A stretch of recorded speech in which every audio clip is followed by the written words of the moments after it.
우리 기도하시면서 수요예배 하나님 앞에 드리겠습니다. 하나님 아버지 감사합니다. 말씀이신 주님, 우리가 오늘 주님을 대면하여 주님 앞에 섭니다. 하나님 말씀 안에서 우리를 가르치시고 이끄시며 성령의 음성 듣는 귀한 시간 되게 하시고 모든 것 가운데 역사하시는 주님의 축복의 귀한 빛을 보는 축복의 시간 되게 하여 주시옵소서. 이날은 주님의 날입니다. 함께하여 주시옵소서. 감사드리며 예수님의 이름으로 기도드립니다. 아멘. 우리 하나님 말씀 함께 보시겠습니다. 사도행전 12장 1절부터 12절까지의 말씀입니다.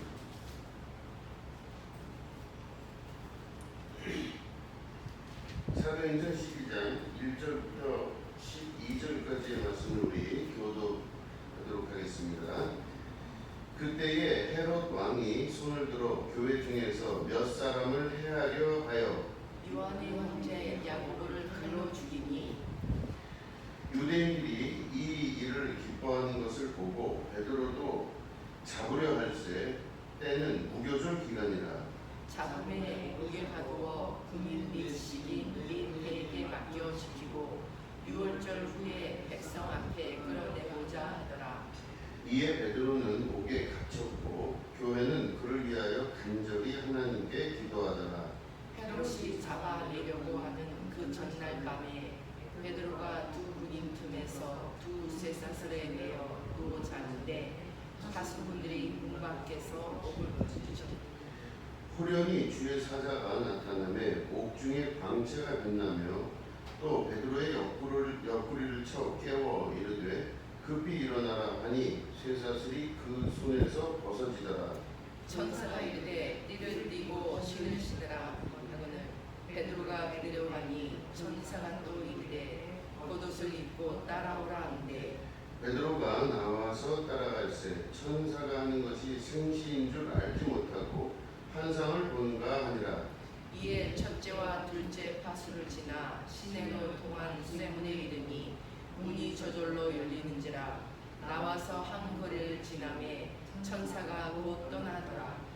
이에 베드로가 정신이 들어 이르되 내가 이제야 참으로 주께서 그의 천사를 보내어 나를 헤롯의 손과 유대 백성의 모든 기대에서 벗어나게 하신 줄 알겠노라 하여 깨닫고 마가라는 요한의 어머니 마리아의 집에 가니 여러 사람이 거기에 모여 기도하고 있더라. 아멘.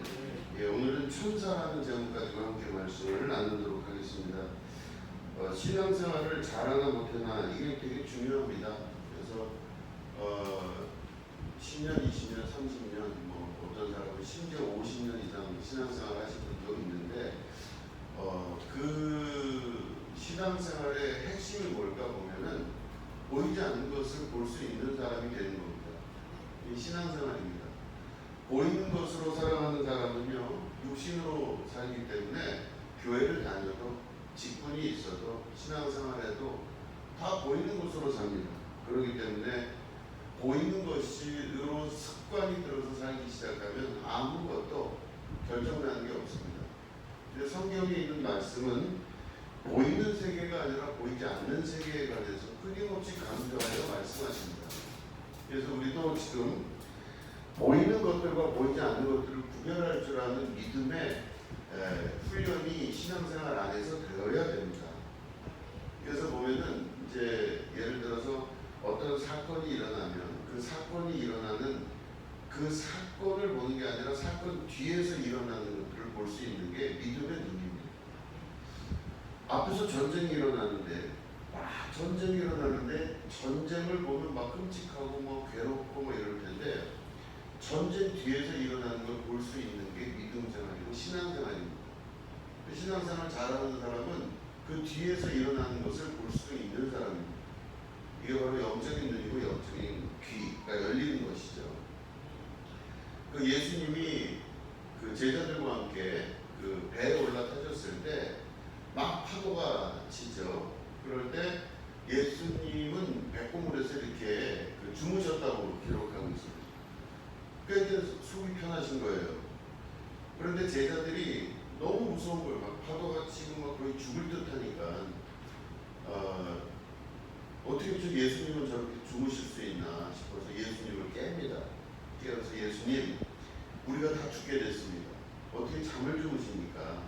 그러니까 예수님이 너희들이 왜 이렇게 믿음이 적냐 이렇게 하시면서 바다를 향해, 파도를 향해서 명령하시죠. 그럴 때 바다야 잠잠하라 이렇게 말씀하십니다. 그럼 제자들은 당연히 눈앞에 보이는 것을 보기 때문에 무서운 거예요. 당장 어떻게 될지 모르겠고 당장 이러다가 죽게 되면 어떻게 배가 뒤집혀져서. 그러게 이제 예수님을 깨운 건데 예수님은 전혀 얼토당토하는 말씀을 하시는 거죠. 근데 파도요 혹은 바다요 잠잠하라 하셨을 때 히라버를 분석해 보면 그게 인칭대명사입니다.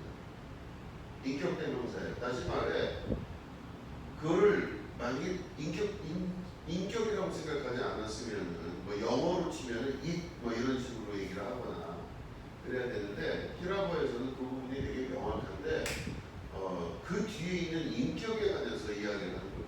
그럼 다시 말해 제자들이 본 거는 파도가 보였지만 예수님이 보신 건 파도를 움직이는 힘을 본 거예요. 그게 누구냐 이거죠.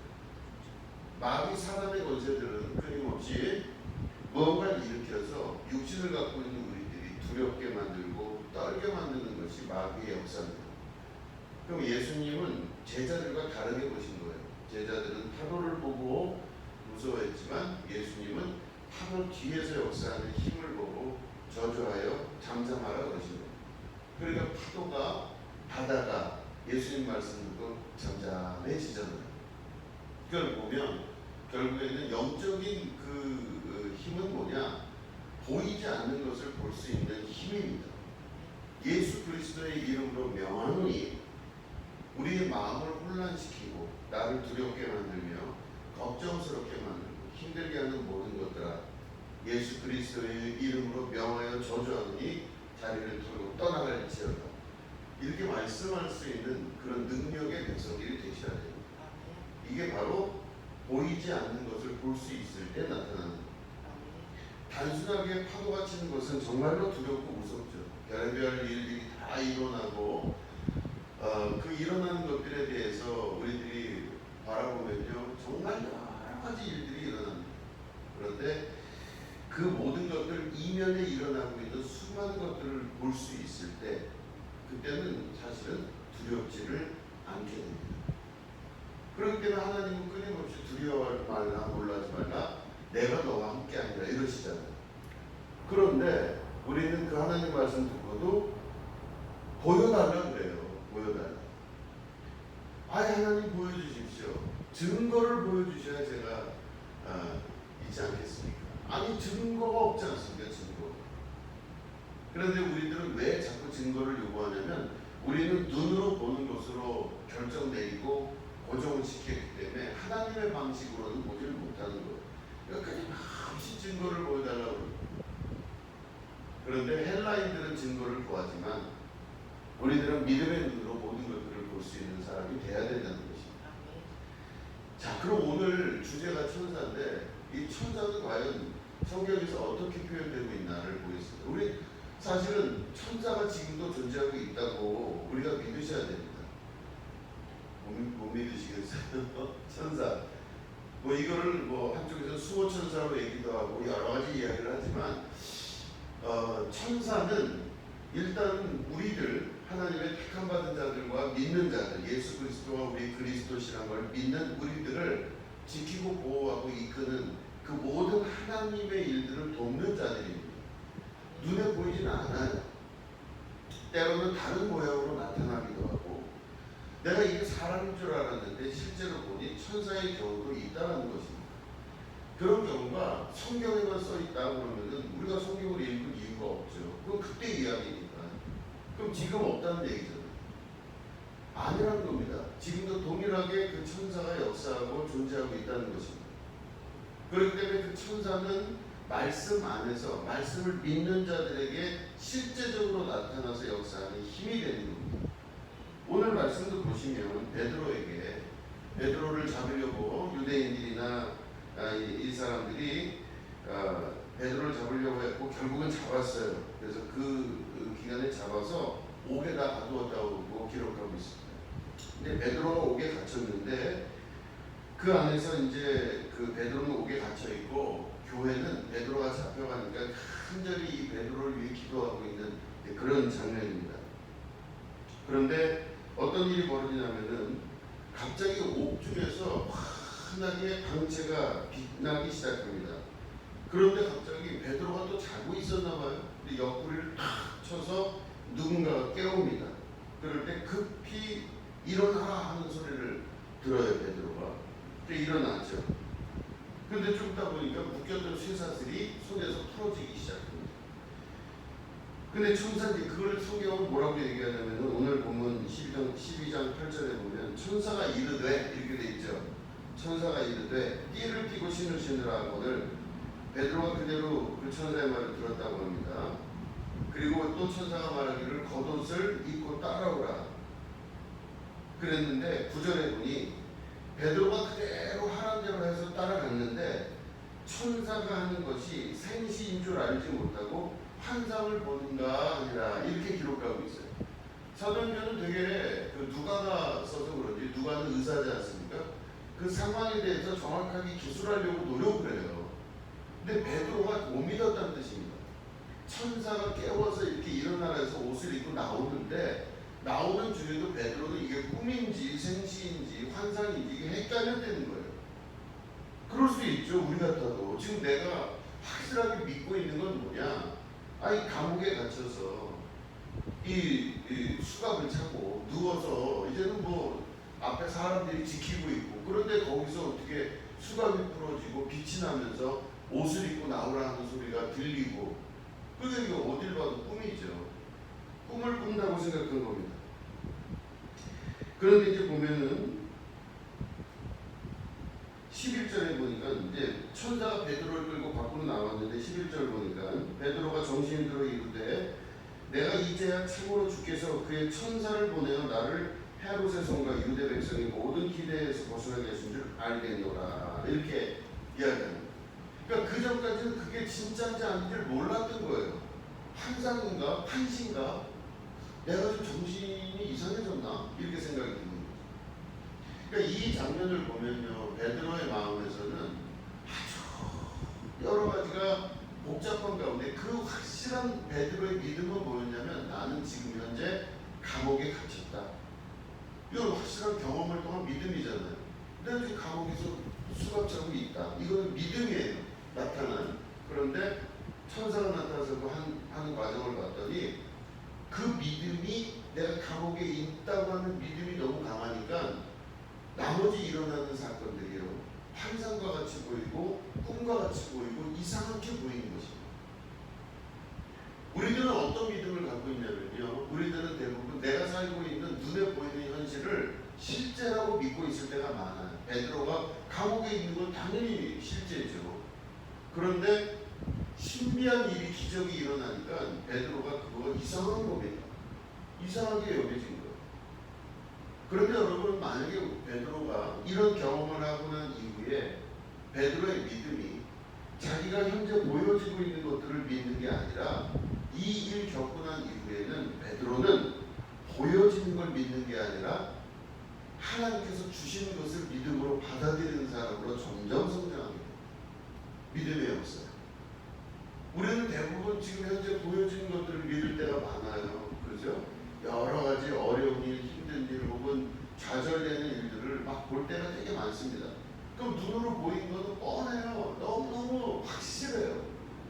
그럼 여러 가지 것들이 나한테 실제로 다가오게 되면 그게 내 안에 믿음으로 작용을 하기 시작해요. 이거 믿음인 거예요. 그럼 내 믿음이에요. 내가 믿기 때문에 이렇게 걸어가는 것이고 믿기 때문에 밖으로 나가고 집에 가서 믿기 때문에 잠을 자고 밥을 먹고 이런 거잖아요. 이건 내 믿음이 작용하고 내 믿음이 모든 것으로 믿는 믿음이 우리 안에 있다는 얘기죠. 근데 이 경험이 있은 이후에 신앙의 경험은 바로 어떻게 되냐? 보이는 것을 믿질 않아요. 그리고 증거가 필요하지 않아요. 믿음이 더욱더 중요하다는 걸 알기 시작합니다. 눈이 열리기 시작하고 현상과 현실에 대해서 파악하는 새로운 눈들이 열리기 시작합니다. 비록 베드로가 감옥에 있다 할지라도 만약에 이런 경험을 여러 번 겪었다면 베드로가 어떤 고백을 할 수 있을까요? 베드로가 지금 감옥에 누워 있어요. 그럼 누워 있는 건 베드로 눈에 지금 보이는 거잖아요. 수갑 차고 누워 있어요. 근데 베드로의 신앙이 점점 좀 커졌어요. 그럼 베드로가 나중에 어떤 마음으로 누워 있을까요? 신앙이 많이 커졌다면 환상이 아니라 이 커진 다음에 베드로의 신앙이 어떻게 바뀌냐면 내가 사망의 음침한 골짜기를 다닐지라도 해를 두려워하지 않을 것은 오늘도 주께서 나와 함께 하시리라. 그러면 눈으로 보이는 거는 사망의 음침한 골짜기인데 다윗은 서로 다른 얘기를 하잖아요. 내가 해를 두려워하지 않을 것은 주께서 오늘도 나와 함께 하시리라. 그러니까 눈으로 보이는 거는 보이는 건데 믿는 것은 주께서 나와 함께 하심을 믿는 거예요. 이해되시겠습니까? 제가 말씀드리는 거. 그죠? 확인을 하면서 가야 돼요. 하나하나 스텝 바이 스텝. 그죠? 그러면 우리 눈에 현재 보이는 많은 것들이요 나한테 믿음으로 작용을 하면요 나는 하나님 말씀이 혹은 하나님의 역사, 천사의 역사들이 기적과 같이 보여지고 환상과 환시처럼 보여지기 때문에 실제로 느껴지지 않는 거예요. 그런데 신앙이 점점 커잖아요. 점점 신앙이 확실해지기 시작하면 내가 지금 현재 보여지고 있는 것들이 실제가 아니라 하나님의 나라에서 역사하시는 기적과 나를 이끄시는 거룩한 체험들이 실제가 되기 시작해요. 그렇기 때문에 그때는 두려워해야 될 상황인데 두려워하지 않고 무서울 상황인데 무섭지 않고 아주 그냥 걱정을 해야 될 상황인데 걱정을 하지 않는 겁니다. 바뀌잖아요. 그럼 남들이 볼 때는 저 사람이 이상한 거예요. 저 사람이 이상한 겁니다. 저 사람은 지금 고통받고 고통의 얼굴을 해야 될 시기인데 저 사람은 지금 눈으로 보이는 건 죽음인데 그 사람 믿음 안에서는 놀라운 역사가 나타나는. 여러분 예를 들어서 스데반 집사가 순교할 때 돌을 맞잖아요. 근데 그 나중에 스데반 집사의 얼굴이 어떻다 그랬죠? 하는 빛과 같이 그죠? 천사와 같았더라고 그랬어요. 아니 스데반 집사의 환경은 사람들이 볼 때 돌 맞아 죽는 거예요. 지금 자기가 죽는 맞고 퉁퉁 불어오르고 피가 나는데 스데반 집사는 그 보여지는 현실과 상황을 믿는 것이 아니라 그는 완전히 다른 세계를 보고 있는 거예요. 지금 육체의 세계가 아니라 영의 세계를 보고 있는 거예요. 얼굴빛이 달라지는 거예요. 사람들이 보는 시각과 하나님의 나라에서 주신 하나님의 눈으로 보는 시각이 이렇게 다르다는 거예요. 그렇기 때문에 예수님이 파도를 보고 명령하시듯이 바다를 보고 명령하시듯이 제자들은 바다만 봤지만 예수님은 바다 이면에 일어나는 영적 세계를 보셨기 때문에 아무리 파도가 치고 난리가 나도 예수님은 주무실 수가 있는 분이신 거예요. 그 평화, 세상이 줄 수도 세상이 알 수도 없는 평화가 그 마음 깊은 곳에 자리를 잡게 되는 거죠. 얼마나 기쁩니까? 그죠? 그죠?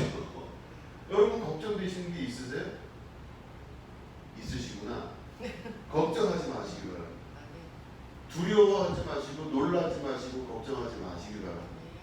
내 눈으로 보여진 거는 우리가 하나님께서 육체의 죄를 정하셔서 육체를 따르는 자들은 죄를 따르는 자들이라고 결정 내셨습니다. 그러니까 육체로 보여지는 많은 것들로 인하여 내 경험과 생각과 의지들이 막 작용하면요 눈으로 보여지는 것들이 계속 나를 힘들게 해요.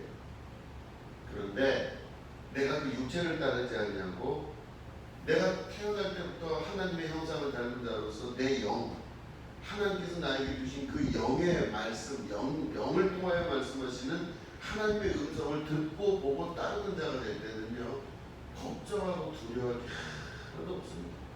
주님이 함께 하시고 오늘도 주님이 역사하시는 것을 보게 되는 겁니다. 이 놀라운 역사가 실제가 되는 걸 경험하게 되는 것입니다. 자, 그러면 그 천사가 지금 와서 베드로를 감옥에서 끌어냈잖아요. 근데 베드로의 믿음이 아직까지 완전치 않아서 이 모든 일이 일어나는 게 환상과 환시와 꿈 같은 느낌이 드는 거예요. 실제가 아닌 거예요. 근데 중요한 거는 천사가 이 어려움에 처한 베드로를 감옥에서 끌어낸 사건이죠. 자, 그럼 천사가 있다는 얘기잖아요. 그죠? 천사가 있는데, 그러면 성경에서 말씀하신 천사가 과연 누굴까? 자, 우리가 성경을 한번 보시고, 오늘 좀 성경을 많이 찾습니다. 우리 사도행전 7장 한번 보시겠습니다. 사도행전 7장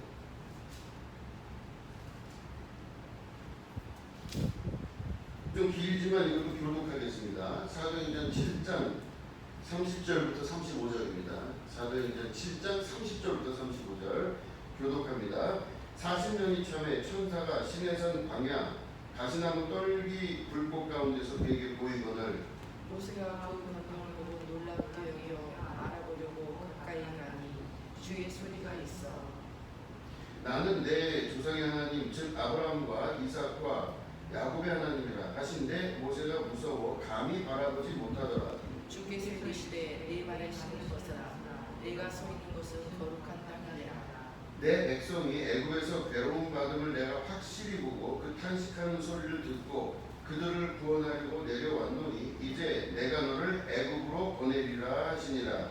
그들의 말이 누가 너를 관리와 재판장으로 세우느냐 하며 거절하던 그 모세를 하나님은 가시나무 떨기 가운데서 보이던 천사의 손으로 관리와 성령하는 자로서 보내셨으니 아멘.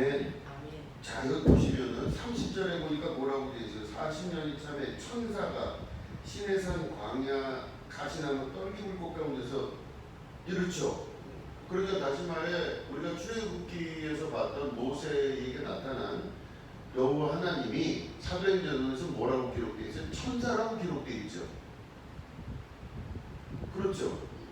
자, 그리고 이거 확인을 한번 더 하면 밑에 35절까지 읽었는데 35절을 보시면 그들의 말이 누가 너를 관리와 재판장으로 세웠느냐 하며 거절하던 그 모세를 하나님은 가시나무 떨기 가운데서 보이던 천사의 손으로 관리와 속량하는 자로서 보내셨으니 이렇게 되어 있죠.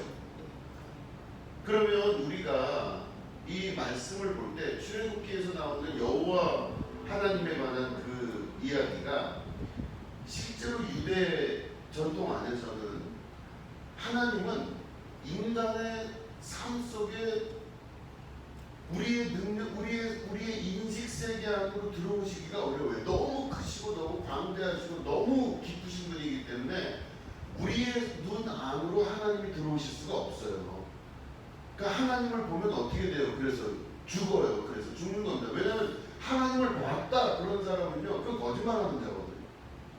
하나님을 볼 수도 하나님을 만나기가 어려워요. 그럴 때 하나님이 인간 세계를 향해서 어떤 방식으로 나타나시냐면 천사를 보내주세요. 그래서 천사를 통해서 말씀하시는데 지금 출애굽기 같은 경우는 뭐 여러 신학적인 자료가 많지만 그거를 다 하기에는 너무 복잡하고 일단 사도행전에서 그 출애굽기를 바라보는 모세를 만난 하나님을 보면 그 하나님은 거기서 나타난 천사라고 얘기를 하잖아요. 이 천사는 하나님의 이름을 소유하고 하나님으로부터 그 소유권을 인정을 받은 천사가 모세에게 나타나서 사람의 입으로 사람의 말로 모세에게 명령하는 겁니다. 하나님의 명령을 그대로 받아서 천사는 그들을 전달하는 자예요. 이해되시겠죠? 그러니까 하나님의 말씀을 전하는 자, 대신 전하는 자를 가브리엘이라고 하죠. 천사장. 아마 가브리엘 밑에 있던 천사일 가능성도 높다는 겁니다. 이거를 유대 전통에서는 그래서 여호와, 다시 말해 여호와라고 해요. 근데 여호와라고 하는 그 이름 자체도 사실은 요트헤 바브헤라고 하는 히브리어를 사용합니다. 요트헤 바브헤라고 하는 이게 합해져서 우리는 야훼 혹은 여호와 이렇게 이야기하는 거예요. 같은 말이에요. 근데 그게 히브리어로는 요트헤 바브헤. 그 요트헤 바브헤는 처음부터 계신 분이시고 우리는 그분에 대해서 알 길이 없다고 하는 뜻이에요. 그러니까 결국엔 하나님은 우리에게 나타나신 바 될 때는 천사의 모습으로 혹은 천사의 음성을 통해서 나타나는 경우가 많으시더라. 이렇게 보시면 됩니다. 그런데 이 천사의 모습으로 나타난 이 역사 가운데 천사가 먼저 그 하나님의 임재하심과 오심을 나타내고 그 이후에 하나님이 그 사람에게 직접 오시는 거예요. 그러면 내 안에 오시는 분은 누구예요? 성령이시죠. 성령님 내 안에 계시잖아요. 예수님의 이름으로 성령님이 내 안에 계시잖아요. 성령님은 곧 하나님이십니다. 그러면 하나님이 내 안에 계신다는 뜻이에요. 지금 오신다는 뜻이고, 내 안에서 성령께서 오늘도 일하시고 계시거든요. 그럼 그 하나님이신 성령님이 내 안에 오실 때는 어떤 일이 벌어지느냐? 천군 천사가 옹립하고 그 하나님의 임재하심을 돕고 길을 만들어냅니다. 여러분 보시면 옛날에 왕이 행차를 할 때 왕 혼자 이렇게 말 한마디 타고 가서 어느 마을 들리는 경우를 본 적 있으세요? 없으세요? 절대 없습니다. 왕이건 누구건 대통령이건 그 누구건 위대한 왕이 행차를 할 때는 그 앞에서 모든 엄청나게 많은 사람들이 준비를 시작해요. 길을 만들고 길을 왜냐면 왕이 행차하는 그 왕이 타는 그 마차가 엄청 클 거 아니에요. 그러면 길이 좁으면요 길을 뚫어요. 옛날에도 길을 뚫고 왕의 그 행차에 불편함이 없도록 돌을 깔고 뭐 별걸 다 하는 거예요. 왕 하나 행차하려고. 이게 고대의 왕이 행차한다는 건요 엄청난 사건입니다. 그럼 그 왕이 행차하기 위해서 그 길을 준비하고 길을 깔기도 하고 돌을 두셔다가 깔고 하는 게 다 누가 하는 거냐? 밑에 있는 부하들, 왕궁에 있는 부하들, 그 사람들이 그 일을 하겠죠. 그런다면 어떻게 하겠어요? 그냥 오는 게 아니라 왕이 먼저 오기 전에 거기를 다 누가 혹시나 뭐 혹여 해코자 할까 다 조사하고 사람들을 대신들을 보내서 다 준비시킵니다. 왕의 행차를 위해서 준비한다는 뜻이에요. 그런데 하나님은 우리의 왕이십니다. 여호와는 왕권을 갖고 계신 분이세요. 온 우주를 창조하시고 이 피조세계의 모든 것들을 창조하신 모든 것의 주인 되신 분이 하나님이십니다. 그 하나님께서 지금 피조물 중에서 가장 약하고 약간 작은 우리들에게 각자에게 임하시는 겁니다. 그러면 우리 각 사람에게 임할 때 혼자 오실까요? 왕이 오시는데 어떻게 오실까요? 이게 왜 어려운 게 아닌데 좀 전에 왕이 어떻게 온다고 그랬어요? 돌 깔고 사람들 시켜서 이렇게 하고 거기 이제 다 보안 검색 다 하고 그래야 왕이 한 발짝 내딛을 수 있게 만드는 이게 왕의 행사입니다. 고대로부터 내려 여호와 하나님이 우리에게 임하실 때 그냥 오시는 게 아니에요. 아유 잘 있었냐 하고 오시는 게 아니에요. 여호와 하나님이 우리에게 오실 때는 일정한 절차가 있습니다. 그 절차가 바로 뭐냐면 성령 하나님이 우리에게 오실 때는 그 안에 천군 천사들이 옹유하며 천군 천사들의 준비를 통해서 우리 안에 성령 하나님이 임하시는 조건이 분명하게 갖추어질 때 그때 오시는 거예요. 이해되시겠어요? 자 그러면 천사는 뭘 하는 존재들이냐면 하나님의 일을 돕는 자들이에요. 천사는 하나님의 일을 돕고 더욱더 천사가 이 땅에서 하는 일은 뭐냐면 이 땅에서 하는 일이에요. 하늘에서는 하나님의 일을 돕지만 이 땅에서는 무슨 일을 하냐면요. 하나님이 창조하시고 하나님의 백성들, 하나님의 자녀들을 돕는 일에 천사들이 사용하면 당하는 겁니다. 그들이 우리를 위해서 일을 한다는 뜻이에요. 베드로를 감옥에서 이끌어내는 일을 하듯이 우리들의 모든 일 가운데 하나님의 천사들이 일을 하는 것입니다. 이거는 실제예요. 자, 우리 한번 말씀 볼까요? 지금 보시면 히브리서 1장 보겠습니다. 오늘은 말씀 많이 읽는다고 말씀을 좀 드렸습니다. 히브리서 1장 먼저 1절부터 7절을 좀 먼저 읽겠습니다. 히브리서 1장 1절부터 7절 교독하겠습니다. 옛적의 선지자들을 통하여 여러 부분과 여러 모양으로 우리 조상들에게 말씀하신 하나님이 이 모든 날 마지막에는 아들을 통하여 우리에게 말씀하셨으니 이 아들을 만유의 사국자로 세우시고 또 그로 말미암아 모든 세계를 지으셨느니라. 이는 하나님의 영광의 광채시요 그 본체의 형상이시라. 그의 능력의 말씀으로 만물을 붙드시며 죄를 정결케 하는 일을 하시고 높은 곳에 계신 지극히 크신 이의 우편에 앉으셨느니라.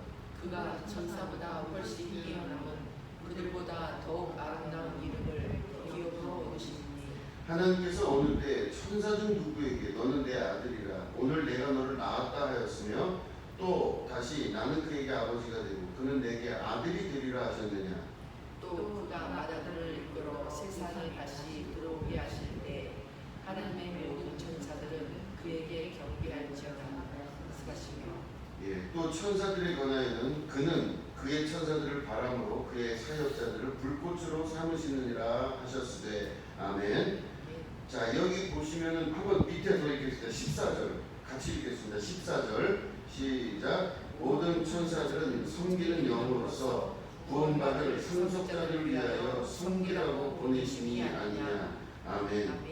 자 이게 보시면 이제 우리가 히브리서 1장에 1절부터 7절 읽고 그 다음에 14절 읽었습니다. 중요한 거는 천사들은 천상계에서는 또 이 땅에서는 우리보다 좀 나은 존재예요. 실제로 그들은 육체를 갖고 있지 않기 때문에 우리보다 자유롭습니다. 시간과 공간에 제약이 있지 않기 때문에 그들은 사고방식이나 모든 것들이 우리같이 제한되어 있지가 않아요. 근데 우리는 동시에 천사보다 좀 못하게 지어졌지만 이 땅에서는 우리가 구원받은 상속자들이 되는 겁니다. 다시 말해 하나님의 자녀로서 하나님의 모든 유업을 이을 자가 되는 거예요. 이게 하나님의 자녀들이거든요. 그죠? 이게 되는 자들이기 때문에 우리들은 신분으로는 천사보다 훨씬 위에 있는 존재들이에요. 능력으로는 이 땅에서 천사보다 못해요. 이해되시겠죠? 능력으로는 못하지만 이 땅에 우리가 육체로 있는 동안 능력으로 못하지만 신분으로는 그보다 훨씬 위에 있어요. 그러니까 다시 말해 능력 있는 천사가 신분 높은 우리를 섬기는 겁니다. 그죠?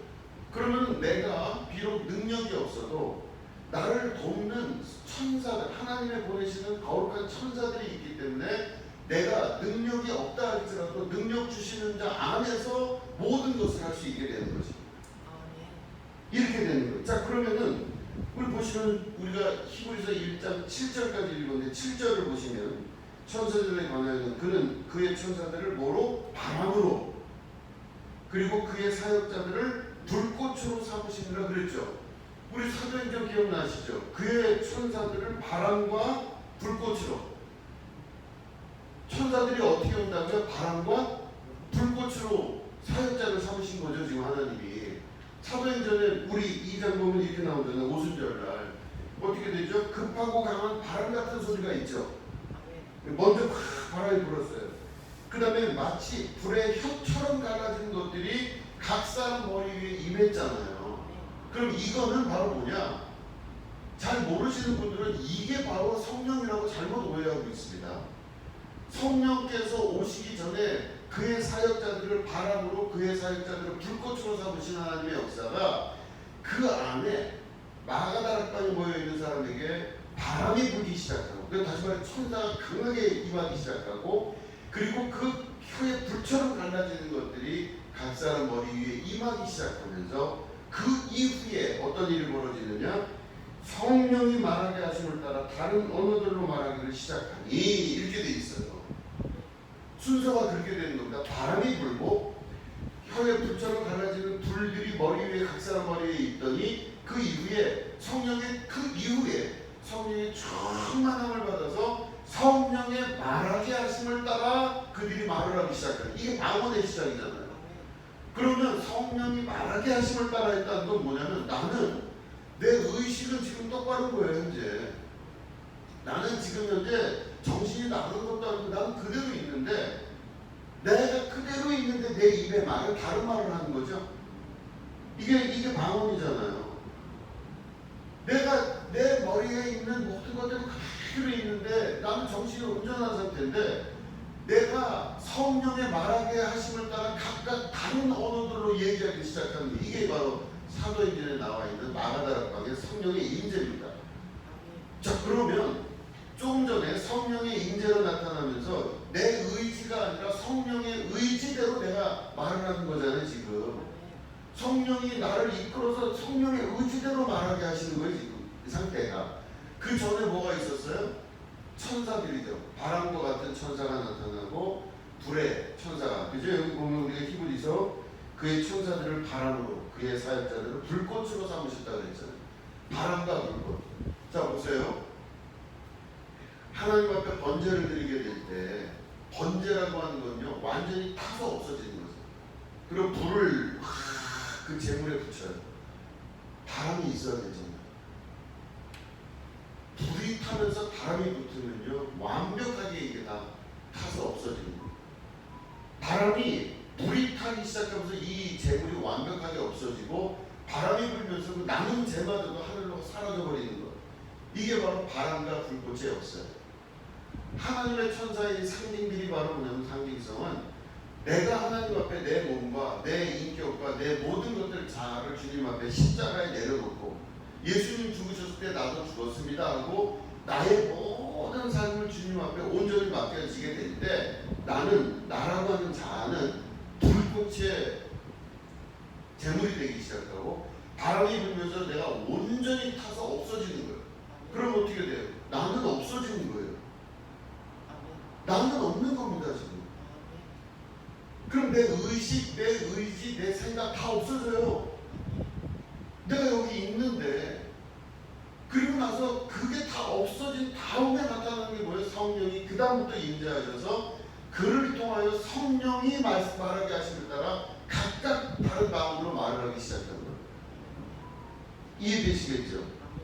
그러면 우리는 보통 내 육신의 욕망을 가지고 의지를 가지고 막 살고 내 뜻과 내 방식과 내 생각과 자기가 갖고 있는 경험 그런 것들로 막 살아가는 게 우리의 인생인데 하나님께서 성령의 임재가 나타나시기 직전에 어떤 일이 벌어졌냐면 천군 천사들이 나타나서 그 사람의 초자, 그 사람의 모든 자아들과 자신이 갖고 있는 의지들을 완벽하게 불러 태우고 번제물로 드리게 한 다음에 아무것도 없는 상태, 나라고 하는 의지도 나라고 하는 자아에 대한 모든 것도 다 사라진 다음에 성령이 임재하셔서 이제는 내 거로 할 것이 하나도 없는, 나라고 할 것도 없는 내 자신에게 성령이 임재하셔서 하나님의 것으로 만들어버리는 사건입니다. 나는 그래서 없어지고 예수님만 내 안에 남는 거예요. 죄 많은 이 세상 다 없어지고 구속한 주님만 보이는 겁니다. 이것이 나의 간증이죠. 그죠? 그게 어떻게 시작하지? 그 찬송이 이것이 나의 간증입니다. 끊임없이 구주를 찬송하리로다. 예수로 나의 구주 삼고 성령의 피로써 거듭나니 그다음 뭐죠? 세상과 나는 간 곳 없고 구속한 주만 보이도다. 이렇죠. 세상과 나는 간 곳이 없대요. 분명히 내가 여기 있는데 세상도 없어지고 나도 없어져요. 그러면 구속한 주님만 계신 거예요. 이것이 나의 간증이에요. 이게 사도행전에 나타나는 성령의 역사, 임재, 그때부터 나타나는 놀라운 하나님의 나라의 시작입니다. 천군 천사는 그래서 뭘 하는 존재들이냐? 바로 성령의 임재를 돕고 내가 하나님의 자녀로서 상속받은 자로서 육체의 죄를 정하신 하나님의 뜻에 따라 육체로 살아가지 아니하고 영으로 사는 사람을 만들기 위하여 온전히 내 육체를 통하여 이게 불타 없어져 번제로 드려지는 그 사건을 만드는 존재들이 돼요. 천사들이. 그러면 천사들이 하는 일이 뭐예요? 내가 육체로 있는 사람한테는 그런 사람으로 볼 때 천사가 얼마나 힘든 존재겠어요. 나를 끌어다가 어디다 넣어요? 저기 누구죠? 이삭을 제물로 바치려고 올릴 때 그거 얼마나 힘들겠어요. 자기가 제물로 바쳐지는 사실을 알 때. 그런 것처럼 내 자신을 온전히 하나님께 드려지게끔 계속 그 하나님의 천사들이 나를 이끌어서 성령의 임재 가운데 이끌어가기 위해서는요, 내가 육체를 주님 앞에 내려놓게 되기를 원하는 단계까지 어디까지 가느냐? 내가 나를 주님 앞에 내려놓고 십자가에 나를 봉헌하여 바치고 온전히 나는 없고 주님만 계십니다라고 하는 단계까지 천군천사가 이끌어가는 겁니다. 육신의 소욕에 쌓여서 육신의 정욕대로 사는 사람들은요, 그 천군천사의 이끌어냄을 인정하지 못해요. 천사들은 돕기도 하지만 왜 돕느냐라고 하는 구체적인 이유는 하나님의 뜻이 나를 통하여 온전하게 되기 위해서 천사들은 일하고 있습니다. 오늘도 부지런하게 일을 하면서 천군 천사들이 계속해서 여러 가지 일들을 만들어내고 내 눈앞에 보이는 많은 것들에 두려움과 걱정과 이런 좌절들을 일으켜요. 근데 두려움과 좌절이 왜 일어나겠어요? 나라고 하는 실제가 없어졌을 때 사람들은 두려워하기 시작해요. 이걸 뭐 전문용어로 에고가 걱정하기 시작한다고 해요. 계속 걱정하고 고민하고 갈등하고 무엇이 어떻게 될지 두려움 역사가 계속 눈앞에 나타나게 해요. 근데 이것들이 보여질 때마다 우리들은 어떤 기도를 해야 돼요? 주님 앞에 나는 죽었습니다. 예수님 십자가에 달리셨을 때 나 역시 십자가에 달렸습니다. 이거를 바울은 뭐라고 그래요? 나는 날마다 죽노라 그래요. 나는 오늘도 죽었다. 나 없다. 옛사람은 지나갔으니 보라 새 것이 되었다. 난 아무것도 없다. 나는 경험으로 사는 자가 아니라 믿음으로 사는 사람이다. 나는 내 생각으로 사는 사람이 아니라 말씀으로 사는 사람이다. 이러면서 그 인생과 삶이 바뀌어나가면서 보여지는 모든 것들 가운데 보이는 걸 믿는 게 아니라 그 뒤에 있는 영적 사건들을 보는 하나님의 귀한 자녀들로 성장하게 되는 것입니다. 베드로가 성장하는, 바울이 성장하는, 모든 주님의 택함받은 백성들이 성장하여 거듭난 자들이 하나님의 거룩한 완전한 자가 되는 그 길로 가는 것. 그죠? 예수님 그러셨잖아요. 내가 온전하니 너희도 온전할지어다. 내가 완전하니 너희가 완전하게 될 것이다. 우리에게 어떻게 완전이란 말이 적용이 되겠어요? 이해가 안 되죠. 나 같은 부족한 인간한테 어떻게 완전히 이루어지겠어요? 그런데 오늘도 성령 하나님은, 우리 하나님께서는 천군 천사를 통하여 그 길을 인도하시고 역사하시고 준비하고 만들어 가시면서 오늘도 우리를 온전하고 완전한 존재로 이끌어 가시는 역사를 경험케 하시는 것입니다. 기가 막힌 역사입니다. 그렇기 때문에 눈앞에 어떤 일이 벌어질 때 두려워하지 마시기 바랍니다. 하나님이 오늘도 나와 함께하고 계십니다. 아멘? 네, 그래서 하나님이 함께 하시면서 내가 그 마지막까지 파도가 얼마나 치는 그 백봉을에서 주무시는 예수님을 보며 파도의 두려움을 보며 있었던 그 제자들이 그 경험 이후에 예수님의 말씀을 딱 믿으라. 아무 걱정하지 말고 믿으라. 이 말씀을 내가 마음에 아주 귀한 것으로 붙들고 살 수가 있게 되는 것입니다. 오늘도 하나님은 예외 없이 천군 천사를 통해서 우리 주변에서 일하고 계시고 그 천군 천사들이 오늘도 계속해서 내 주변에서 역사하는 힘이 되면서 오늘도 우리가 그 방향, 하나님의 뜻대로 쭉 나가는 방향으로 오늘도 우리를 이끌어 가신다는 걸 여러분 믿으시고 여러분 기도하시고 간구하시고 하나님 앞에 깊은 감사와 또 평안을 누리는 여러분 되시기를 주님의 이름으로 축원합니다. 네, 기도하겠습니다. 하나님 아버지, 눈에 보이지 않는다고 없는 것이 아닙니다. 우리 눈에 보이지 않는다고 믿지 못하는 미련한 육신을 갖고 있는 자들이 있습니다. 그러나 하나님, 오늘 우리가 하나님의 택함받은 거룩한 주님의 자녀들로서 믿음의 눈이 뜨여지게 하시고 하나님의 눈을 가지게 하시고 성령 하나님의 임재를 경험케 하여 주시고 이제는 우리가 내 뜻대로 사는 것이 아니라 성령이 말하게 하심을 따라 말하는 주님의 귀한 주님의 백성들 되게 하시고 예수님의 사람들이 되게 하셔서 오늘 우리가 살아갈 때 내 인생을 사는 게 아니라 주님의 삶을 살아가게 도와주시옵소서. 축복하여 주시옵소서. 감사드리며 예수님의 이름으로 기도드립니다. 아멘.